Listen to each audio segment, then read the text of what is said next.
ശക്തമായ രാഷ്ട്രീയ പ്രവർത്തനത്തോടൊപ്പം തന്നെ അഹങ്കാരവും അല്പം തോന്യാസവും കയ്യിലുള്ള PV അൻവറിന്റെ എടുത്തുചാട്ടം പണി കൊടുത്തിരിക്കുന്നു. അൻവറിന്റെ പാർട്ടിയെ UDF-നും വേണ്ട.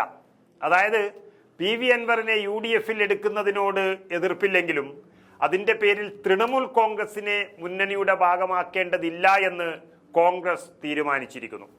ദേശീയ തലത്തിൽ കോൺഗ്രസുമായി യോജിച്ചു നിൽക്കാത്ത തൃണമൂൽ കോൺഗ്രസുമായി ഈ സംസ്ഥാനത്ത് കൈകോർക്കാനാവില്ല എന്ന ദേശീയ നേതൃത്വത്തിന്റെ നിലപാട് കണക്കിലെടുക്കുമ്പോഴാണ് അൻവറിന് മുട്ടൻ പണി കിട്ടിയത്. അൻവർ വല്ലാതെ അങ്ങ് കോൺഗ്രസിനെ വിഴുങ്ങിക്കളയാമെന്നൊക്കെ വിചാരിച്ചു പോയി. ഏതെങ്കിലും ഒരു മുന്നണിയുടെ പിൻബലമില്ലാതെ PV അൻവറിന് ഒരു ചുക്കും ചെയ്യാൻ കഴിയില്ല എന്നുള്ളത് കൊണ്ട് ഈ അറിയിപ്പോടെ അദ്ദേഹത്തിന്റെ തുള്ളൽ നിന്നു. നിലമ്പൂർ ഉപതെരഞ്ഞെടുപ്പിന്റെ പശ്ചാത്തലത്തിൽ മുന്നണി പ്രവേശനം കാത്തു നിൽക്കുകയായിരുന്നു PV അൻവർ. താൻ പറയുന്ന സ്ഥാനാർത്ഥിയുമായിരിക്കണം, തന്റെ പാർട്ടിയെ മുന്നണിയിലും എടുക്കണം എന്ന നിർബന്ധ ബുദ്ധിയോടെ കളിച്ച അൻവറിന്റെ ബുദ്ധിയില്ലായ്മയായിട്ടേ ഇതിനെ കാണാൻ കഴിയും.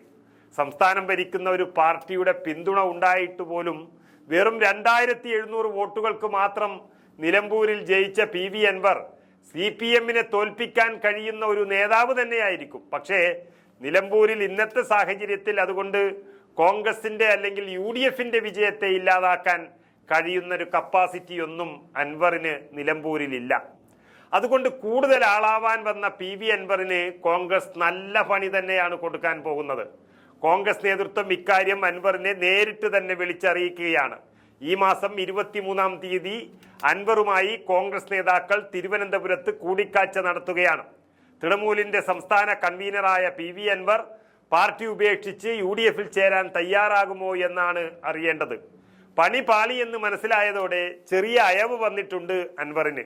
അതായത് VS ജോയിയോടാണ് താല്പര്യമെങ്കിലും UDF നിർത്തുന്ന ഏത് സ്ഥാനാർത്ഥിയെയും താൻ പിന്തുണയ്ക്കുമെന്ന് കോൺഗ്രസ് നേതൃത്വത്തെ അൻവർ അറിയിച്ചിരിക്കുന്നു. തൃണമൂൽ കോൺഗ്രസ് എന്ന പ്രാദേശിക പാർട്ടിക്ക് അഹങ്കാരമാണ് എല്ലായിടത്തും പ്രശ്നം. അത് മമത മുതൽ അൻവർ വരെ അങ്ങനെ തന്നെയാണ്. നമുക്കറിയാം, ദേശീയ തലത്തിൽ ഇന്ത്യ സഖ്യം രൂപീകരിക്കാൻ കോൺഗ്രസും തൃണമൂലും ഒക്കെ ഒന്നിച്ചു നിന്നുവെങ്കിലും ലോക്സഭാ തെരഞ്ഞെടുപ്പിന് മുൻപ് അവർ തെറ്റിപ്പിരിഞ്ഞു. അത് മമതയുടെ അഹങ്കാരം കൊണ്ട് തന്നെയാണ്.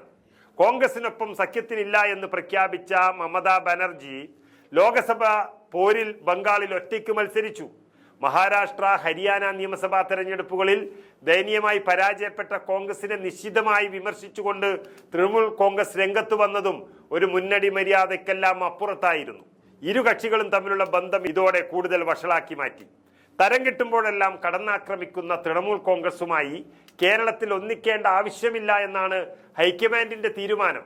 ആ തീരുമാനം കോൺഗ്രസ് അൻവറിനെ അറിയിക്കുകയാണ്.